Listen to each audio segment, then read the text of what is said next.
Alright, welcome. In our previous lecture, we concluded on geometrical representation of vectors, looking at the addition of vectors and subtraction using your lines and graphical representation. Yeah. So good. Geometrical representation. Now, we said earlier that we're going to divide the lecture into vectors acting in the same direction. We're going to look at vectors acting in opposite direction. We're going to look at vectors acting in perpendicular angle, that's your right angle. We're going to look at vectors obtuse and acute, we'll be using parallelogram law, and then vectors in coplanar system. Let's dive right in. Now, when you have two vectors acting in opposite in same direction, so for vectors, I'm giving you the punchline. Vectors acting in same direction, it's very important for you to know that those vectors must be added together. So if you have vector A and vector B acting in same direction, are you getting now? The resultant vector should be equal to what? Should be equal to the sum of the two vectors, A plus vector B. Now when we say resultant vector, take note. The resultant vector is that single vector. So the resultant vector is that single vector with net effects equal to all other vectors combined. So that single vector that has the same effect as the other vectors combined is what we call the resultant vector. So when you hear me say now that two vectors are acting in opposite same direction, just imagine we had its tool here, and this brother with this brother here, okay, this brother and this brother, sorry, permit me, get me now, they are pulling a force on this body such that this one is pushing. Let me long his hand very well. The guy has a very long hand, so this one is pushing, so I'm going to use push. This guy is pushing this box in this direction, while this guy here, he has a rope that is pulling in this same direction. So you agree with me that if this guy is pushing with a force of 4 Newton and this guy is pulling with a force of 5 Newton, you agree with me that the net force that will be acted on this block, or that this block will be feeling, will be a total of what? 9 Newton. How? The forces are acting in the same direction. We are all working synergistically. I get me now, we're pulling towards the same direction. So the net force is what? 9 Newton. So it's very, very, very simple. It's very simple. So whenever you have two vectors acting in the same direction, the resultant is 9 Newton. Now, so it means that if you have a vector A and B, maybe if you have a vector 5 Newton and another vector 3 Newton, and both are acting in the same direction, maybe they are acting due east from your graph. You know this east, that means one vector is acting here 5 Newton, another one again is still acting here 3 Newton. It simply means that the net vector, the resultant vector R, is going to be equal to 5 plus 3, which is equal to 8 Newton. Very simple. Now the opposite happens in the second condition. Vectors acting in opposite direction. I believe that if you are a science student, based on the explanation of this first one, you would have already deduced what should be happening when the vectors are acting in opposite direction. For instance, if I am pulling something and another person is pulling it towards his own direction, you agree with me that the net vector that will be felt, or net resultant that will be felt by that block, will be the subtractive effect, right? And where will the object move? It will move towards the vector that is greater. So if I'm pulling with 100 and somebody is pulling from the other side with 50, just like a tug of war, the object at the center will be moving towards me. Are you getting what I'm saying now? Why is it moving towards me? Because I'm exerting a greater force or vector parameter. Very, very simple. So for that one now, we're going to be saying if we have two vectors A and vector B acting in opposite direction, it means that the resultant vector will be vector A minus vector B. And it will move, we say direction is important in vector. Direction will be direction of the what? It will move in direction of the greater vector. So if I have a block here, are you getting me now? A block here, and there is a force is a vector, and there's a force of 10 Newton acting west, this west direction, this west, this east, and we also have another force acting maybe let's say 6 Newton to the east. You agree with me that this guy will be moving towards the direction, right? Moving towards this direction. I get what I'm saying now. It's moving towards the direction, but not with the whole 10 Newton, because something is pushing it by 6. So we can say that the resultant here that will be felt by this block will be 10 Newton minus 6 Newton, which will be equal to 4 Newton. Where is it moving? Is it going to move west or east? This is the greater vector. So the direction in this case will be what? Will be west. Very simple. Let's go for the third case scenario. We've done this case scenario. When they're acting in the same direction, you add. When they're acting in the opposite direction, you subtract. Now, let me tell you something here. For these two things, in terms of natural fluidity, questions that come out from here, they will usually want to use the terminologies. You might not hear the word same direction, opposite direction. They'll be using the terminologies downstream, and upstream. Take note. If, for example, now maybe you hear that a boat, look at something now, maybe there's a boat like this, this is a river, and this is a boat. Let's imagine that this boat is moving in this direction, and the river is also flowing. This river here is still flowing in this direction with a particular speed. The boat is moving in this direction with 2 meters per second. The river is flowing in this direction at maybe 6 meters per second. Are you getting what I'm saying now? This situation is upstream. So whenever a body is moving in the direction of the natural flow of one of the elements of nature, that's upstream. So the boat is moving here while the sea, that the river is actually flowing here. This is an upstream situation. So you can see that this is vector in same direction. So upstream is usually same direction kind of case scenario. So in this case, you can say the resultant vector that we felt here is going to be what? 2 plus 6, which is giving you 8 meters per second. Are you getting what I'm saying? Very, very simple. Now, what about if we're talking about downstream? In the case of downstream, maybe this was the river, and then you have this boat, and this boat is moving in this direction. Are you getting what I'm saying? While the river is flowing in this direction, let's imagine that the river is flowing in this direction at 200 meters per second. Very, very incredible. And then this boat is just trying to move here with 40 meters per second. You will agree with me that this boat might not be finding itself moving forward, moving in this direction, because the river is actually flowing at a speed greater than itself. So automatically here we will agree with me that the eventual direction of this guy will be in this direction, and also the net vector of the velocity will be 200 opposite direction minus what? 40, which gives you 160 meters per second. What case scenario is this? Downstream. So that's downstream. This thing doesn't only happen with river, it happens with wind. In fact, there is a case study we have in one of our materials in Aries Impact. We'll drop it in our channel. So if you're on that channel, you can just go through it. It's extracurricular study. One of the athletes that was supposed to break world record but was disqualified as a result of what? Wind support to his speed. That was an upstream case scenario where the athlete actually ran faster, broke world record with tenths of time in completion. I can't really remember the exact time, but it was a very short period of time. And then when study was made, they tend to find out that the wind was actually favoring him. That's an upstream. So the wind was blowing in his direction, causing the resultant to be greater. So those things happen in life, in real life. So upstream, downstream. So that's that for that. Let's go for the next one there. Vector at perpendicular angle. So when you have vectors acting at perpendicular angle, I tell you, it doesn't go beyond Pythagoras theorem or SOHCAHTOA. I tell you. So now, case 3, vectors acting at right angle or perpendicular right angle. So let's imagine we have a vector given vector A is equal to 3 Newton, and vector B is, let's say this one is 4 Newton, and vector B 3 Newton. Are you there now? And the acts 90 degrees to themselves, or to each other, anyone. So that means what we are saying is that this vector, let's imagine that vector A is the one that is, but imagine that vector A is the Vy, vector B is the Vx, that's x axis. So this is Vy here. So Vy, this is, we are calling vector A, and the Vx distance, and that's our vector B.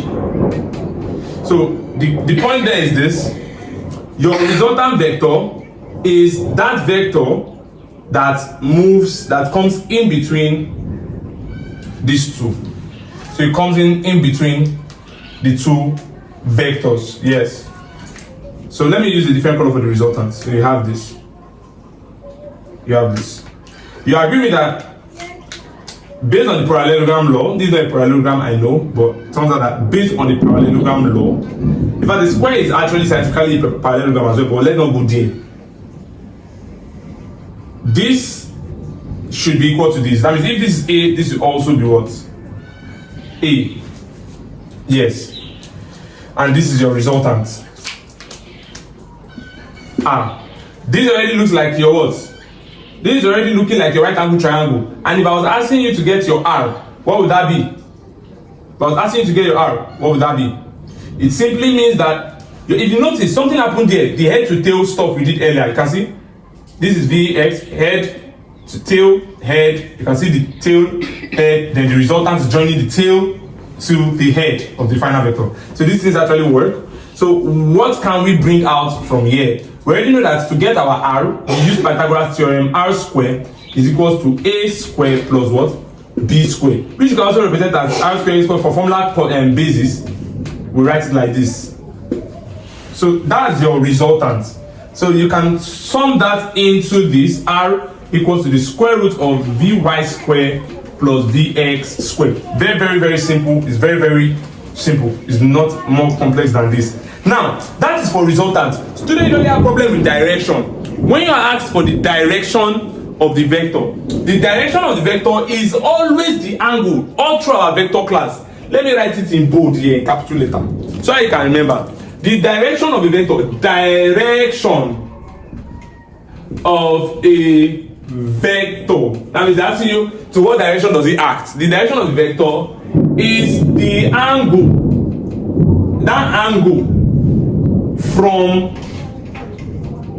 the vector itself to the what? Horizontal or x-axis. I have to write a capital letter because this thing you will need it in life. Like in physics, you are going to need it. Not just because of this topic. So in this case, where is our resultant? This is the resultant here. So where should our angle be? That statement says direction, which is an angle. Direction is an angle. Direction of a vector is the angle from vector. In this case, we're looking at resultant vector to where? Horizontal. Horizontal is that line that's like this. When you see a line, this horizontal, this vertical. Now, this is the horizontal here. This is the vector resultant. So that means our direction is from the vector R, the resultant vector, to the horizontal. We can represent it as theta. Let's represent it as theta. Some people can represent it as phi. Some people can represent it as sine. Some people can represent it as anything they like. It's your choice. Beta, anything. But here now, we're representing it as theta. Alright, so you agree with me that there are a lot of things that come to your mind with theta. But if I want to work with the vectors given, you agree with me that this is opposite. Based on normal mathematics, the line facing the angle. See this angle? This angle is looking directly at who? This line. I get what I'm saying? It's looking directly at this line. So this place is called opposite. Why this other place here is called what? Adjacent. This is hypotenuse, the longest one that's facing, that the right angle is facing. So in context, we know our SOHCAHTOA. We know our SOHCAHTOA. What does our SOHCAHTOA imply here now? We know that in this case, if we want to make use of opposite and adjacent, we are looking at the TOA, T-O-A, because that opposite and adjacent. It tells us that tan theta, that's tan this theta, which we know this theta is our direction in this case, should be equal to what now? Opposite, which is vector A, over adjacent, which is vector B. Please, for formula base, I told you our A is Vy. That means it is Vy, vector Y, over vector X. That is vector, that this vector Y means the what? Vertical component of the vector. The vertical component of the vector, that's one standing erect. I get what I'm saying? Vector X is the horizontal component of the vector. So it must always be the Y over the X. If you want to remove this tan, you take it to this place, it becomes shift tan. Theta is now equals to shift tan Vy over Vx. So that is that for that. It is very, very simple. It is not complex. It's something that when you practice, you'll get. So in this case now, when we're giving a number, we're giving numbers 4 and 3. Let's work with those numbers now. So working with those numbers, we're going to be having what? If I want to work with those numbers, I am going to be having what now? They say we should find the resultant. It means the resultant based on these numbers here. Resultant, remember, we said for resultant, R is going to be equal to what? R is going to be equal to the square root of Vy square plus Vx square. That means R is equal to what? 4 square plus 3 square. R is equal to what? The square root of 25, if I'm not mistaken. Right? Because this is 16 plus 9. And that gives you what? 5 Newton. So the resultant vector is 5 Newton. So let's get the direction. The direction there, you'll be having tan theta should be equal to what? Vy. Vy. Which one is the Vy? Are you getting that? The Vy in the question is 4. Are you getting that now? So 4 all over 3. So we now have tan theta is equal to what? Tan theta is equal, sorry, theta itself should be equal to the shift tan of 4 all over 3. When you punch that to your calculator, whatever you get will be the answer for your direction. It's very, very simple. This thing is not complex at all. It's very direct. So that's that for that. That's that for that. We go now to the final case study. The second to the last case study now. The second to the last case study. The second to the last case study.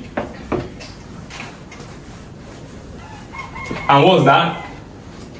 We are talking about vectors at perpendicular angles. Now let's imagine now these vectors at perpendicular angle. Perpendicular angle. So let's imagine we have given two vectors. Imagine we have two vectors A and vector B acting at angle theta to each other. Are you there now? They're asking us to find the resultant. Later, we're actually going to use, let's consider that vector A is still 4 and vector B is still 3. So in case you want to stop. I guess they're acting at an angle theta to each other. In the question we'll be using very soon. Let's imagine that theta was 30 degrees. So, but for explanation's sake, those two vectors, first thing first you want to know is they are acting to each other at 30 degrees. Let's imagine that this is how they look like. This is one vector. This is another vector.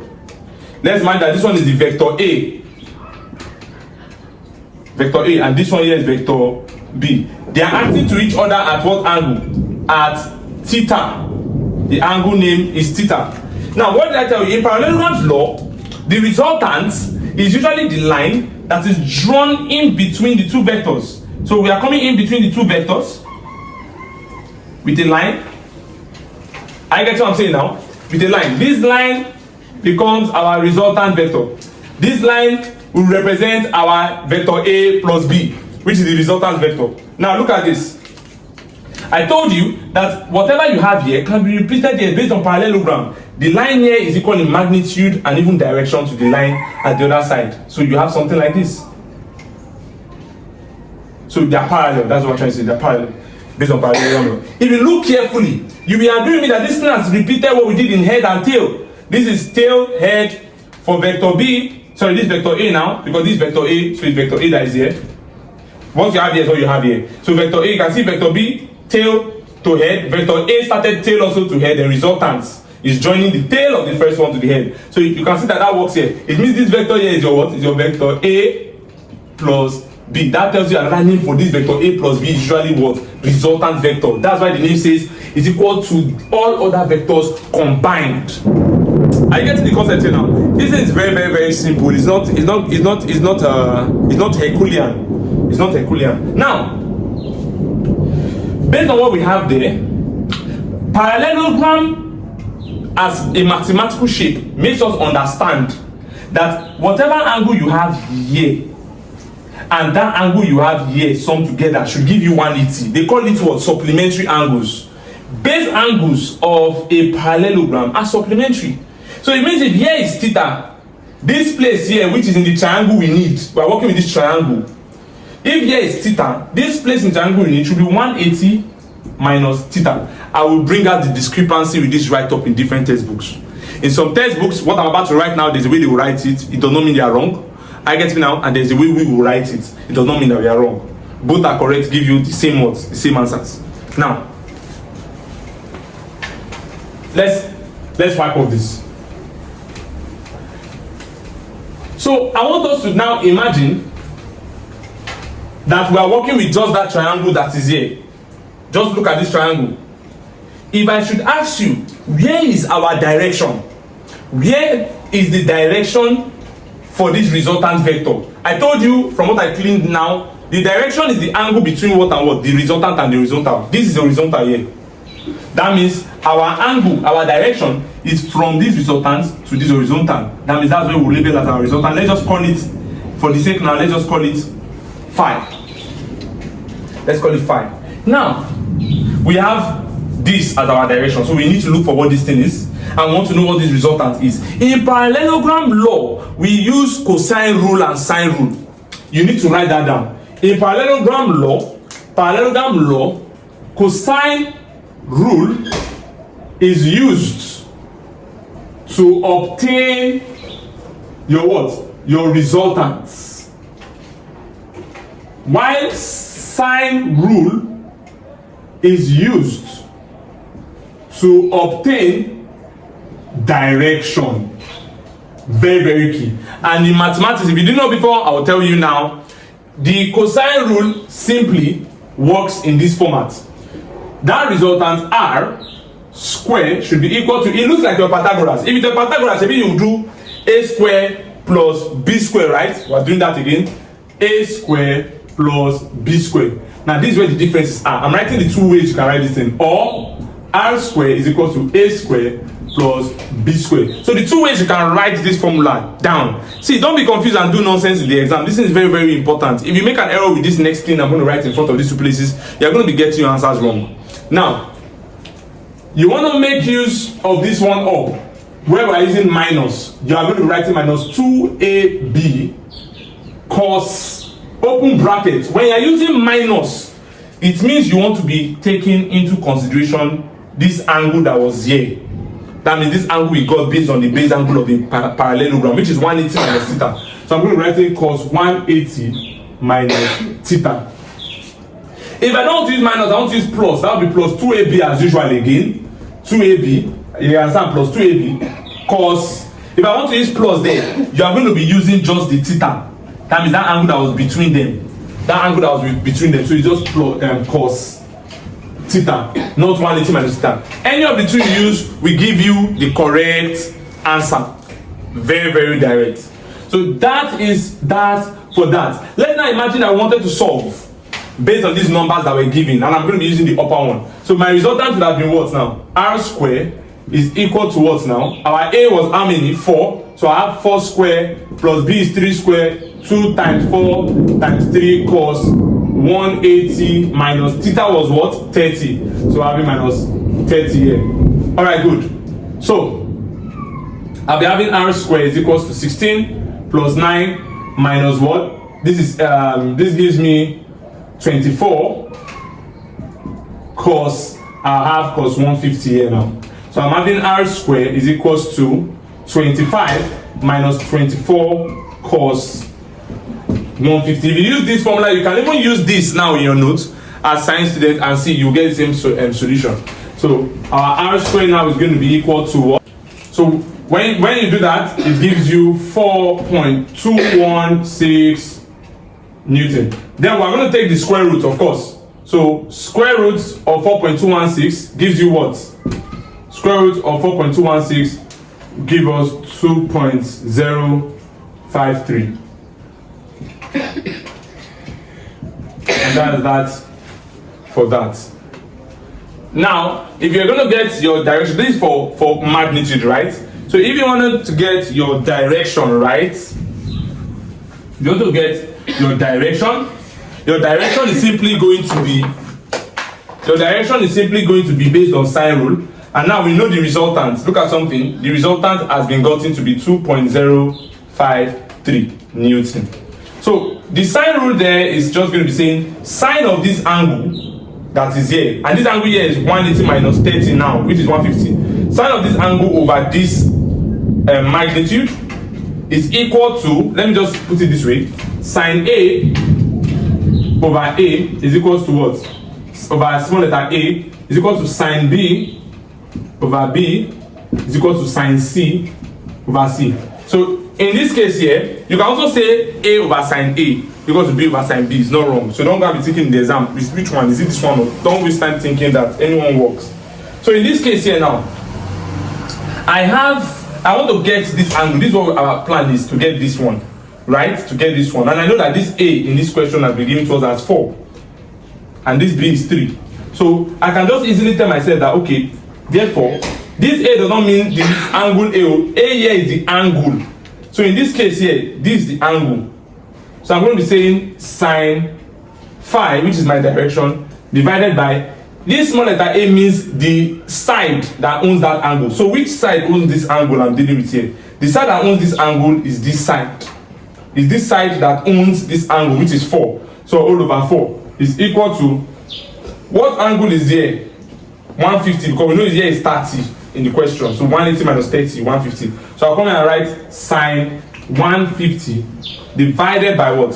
Divided by what side owns this angle? This angle is facing this side. So it's 2.053. 2.053. So we're going to make this side the subject of formula. I'll be having sine phi is equals to 4 sine 150 divided by what? Divided by 2.053. Then phi is going to be equal to shift sine of what? 4 sine 150 over 2.053. It's basic mathematics that we're doing here. So the answer you get now is that phi is equals to what now? Which gives you 76.95 degrees. So that will be that for this series, for this part. Are you getting me now? In our next part, now we'll be looking at that last one where we said coplanar vectors. That coplanar vectors is what we merge with the resolution, or introduce you to the resolution of vectors. As good as we have done this now, we'll be looking at the resolution of vectors in our next lecture.